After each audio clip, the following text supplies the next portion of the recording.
All of that. So we're wondering, what is that deep in space? NASA releasing this image.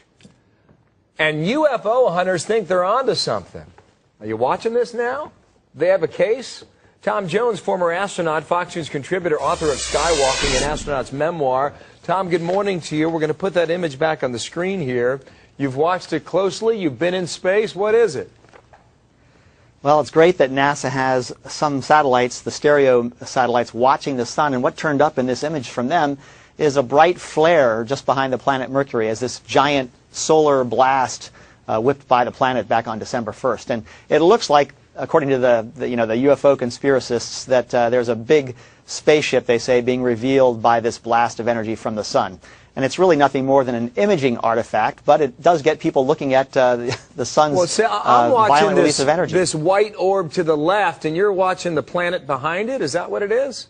The orb is the planet Mercury, and then just to the right of it on the screen is this flare that occurs. And in this view, you're actually seeing a view from the other stereo satellite, and now the flare is on the outside of Mercury's orbit. So we know that since it appears in different locations, Bill, that it's an artifact of the image processing, so we can see this blast that occurs from the sun. Yeah, you're just bursting our bubble, aren't you, Tom?